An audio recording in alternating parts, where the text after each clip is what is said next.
Hi, this is the iFaith first video sermon of two on the book of Ecclesiastes. We're in our series on the wisdom literature.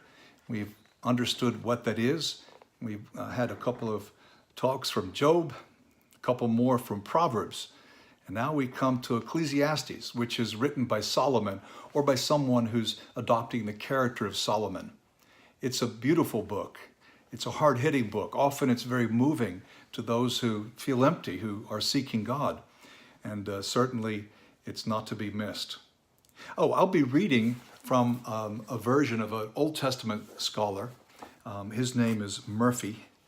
This version may be a little bit different to yours, but I don't think that will really matter. And I'm going to read much of chapter 1, and then we'll just have a few other verses after that. And let me explain one thing. You'll hear the word Kohelet. I'm changing that to assembly leader because Kohelet means the leader of the congregation. So I'll change that word, even though it's the correct Hebrew word. I'm going to make it into English. You're okay with that, right? Okay. So we read this. The words of the assembly leader, son of David, king in Jerusalem. Vanity of vanities, says the assembly leader. Vanity of vanities, all is vanity. All is meaningless, in other words, all is empty. What profit does one have for all the toil with which one toils under the sun? One generation goes and another comes, while the earth stands forever. The sun rises and the sun sets. To its place it hastens there to rise.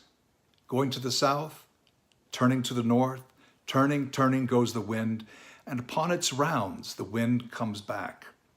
All the streams go to the sea, but the sea is never filled. To the place that they go, there the streams keep going. All words are wearisome. There's nothing one can say. The eye is not satisfied by seeing, nor the ear filled by hearing. What has been is what will be, and what has been done is what will be done. There's nothing new under the sun. If there is something about which one says, look, this is new, it existed already in ages that have gone before us. There is no memory of those in the past, of those in the future. There will be no memory among those who will come afterwards. The introduction to Ecclesiastes. And we have this tedious repetition, oppressive repetition. Days, sunrise, sunset, the days go by, the years go by, the generations go by, and we won't be remembered. You won't be remembered.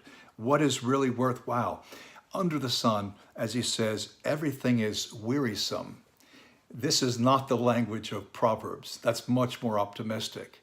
Nor is it the language of Job, although there is a similarity I'll explain in a moment. One of the key words in the book of Ecclesiastes is the word emptiness, Hebel in Hebrew. Hebel appears 38 times in these 12 chapters.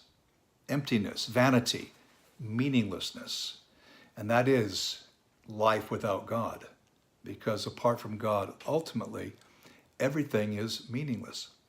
Now, in Ecclesiastes, we find a perspective almost the opposite of Job and his friends. They believed that God would soon reward or punish every action. So you know if you're doing well because life is good, you must be pleasing God if you're prosperous. And if bad things happen, so they thought, then you've fallen out of favor with God. They wanted to know where they stood with God. And so they imagined that God was controlling everything more than he really was. They imagined that God was too near, too close. The word in theology is immanent. Immanent. God is immanent. Well, yes, he's in our world and he's close to us. But how much does he control or micromanage? Now, in Job, remember, that's that perspective. But in Ecclesiastes, as we'll see, it's the opposite. God seems so distant, you wonder, well, does he even care?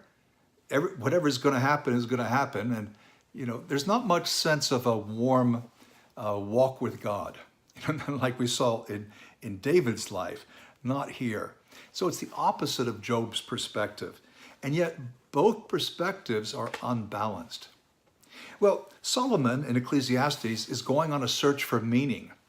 What is worthwhile? And he has unlimited time, it seems, and certainly unlimited funds. And so he tries all kinds of things, from hobbies and activities to music and people, women. He tries so many different things, and he's trying to figure out what is worthwhile in life.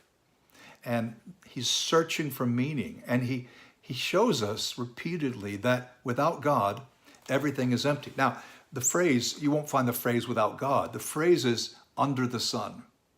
Of course, all the world is under the sun. But I think in Ecclesiastes, under the sun means life apart from God. And in this case, we are empty. Nothing fills us up. No pleasure, no learning, no activity. We're bored. There's a God-shaped hole in us. This is not in Ecclesiastes. This is Pascal.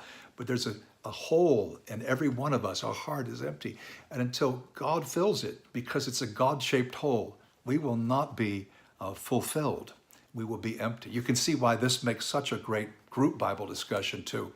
Now I want to ask you, should we strive to imitate these perspectives? I'm going to read a number of verses from Ecclesiastes going out of, I'll take them out of context actually. Just imagine if we were this was going to be our view of life. All is meaningless and a chase after the wind. There's no profit under the sun. I knew the same lot comes to both. I said to myself, the lot of the fool also comes to me. So why should I be so very wise? Why even bother? I hated life. Humans have no advantage over animals. All is vanity. I praised the dead who had long since died more than the living who must still live. Better than both, the one who's never lived, the one who's never seen the evil work that is done under the sun. He's saying it's better just not even to be born. What advantage have the wise over the foolish? Better is a good name than a good ointment. Better is the day of death than the day of one's birth. Better to go to a house of mourning than to a house of feasting. It's a little heavy, huh?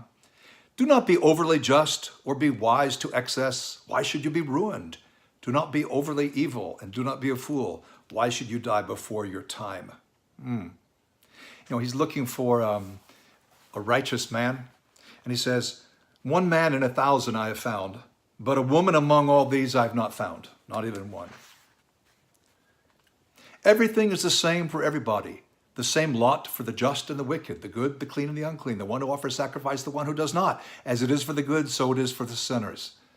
Like everyone's getting the same thing. We all die.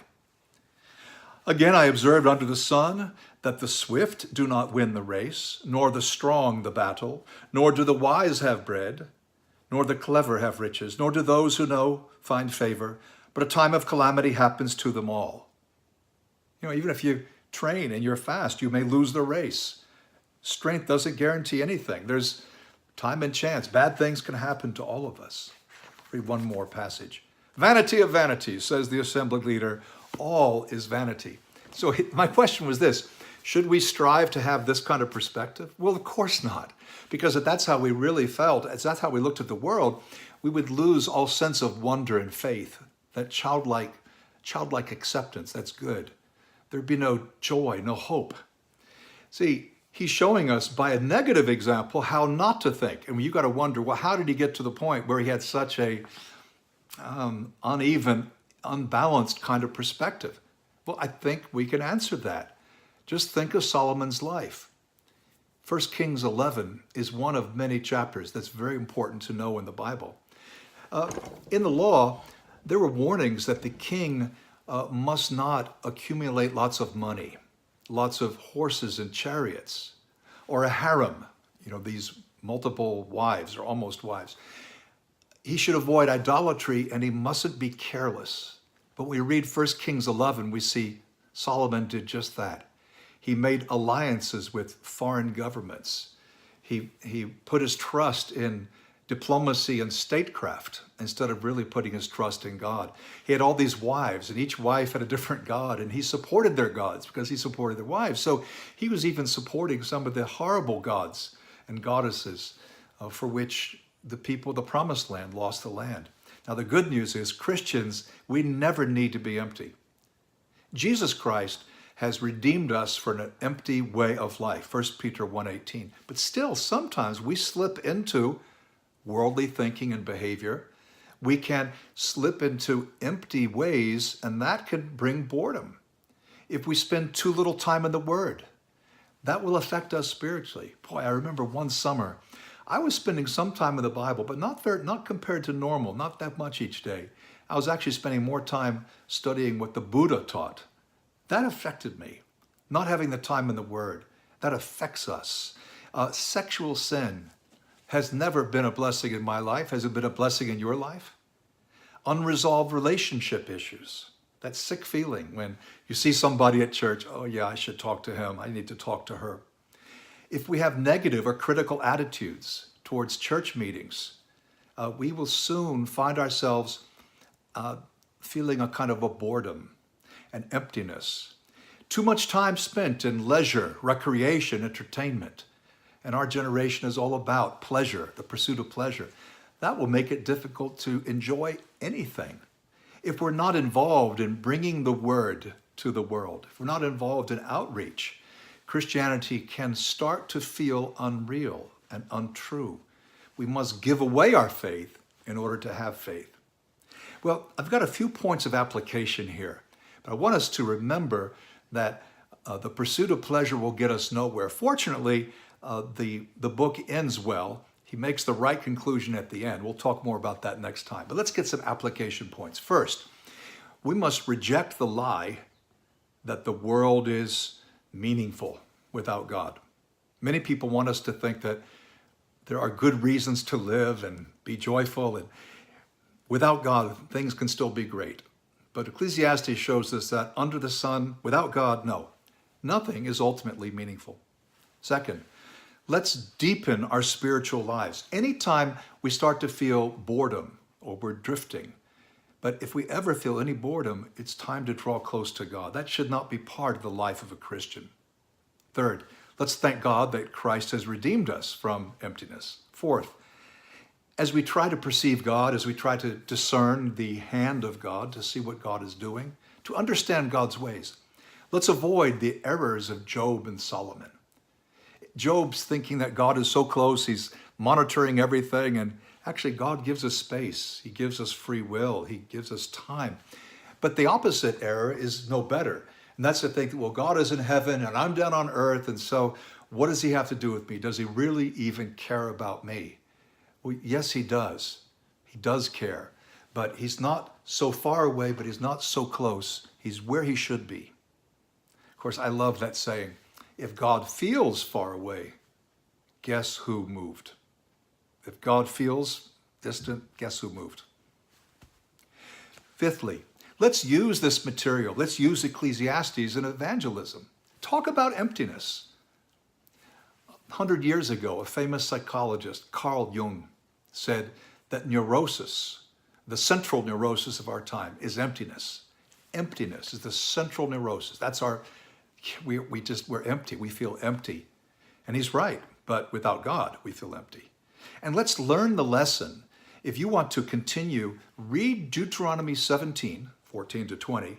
In Deuteronomy 17, you'll find the regulations for the king, and you'll see that Solomon violated most of those. And it's when we violate God's word that then things become empty, become meaningless. Without God, living on our own terms, everything is meaningless. But with God, everything is meaningful. Our next message, the clock is ticking. See you then.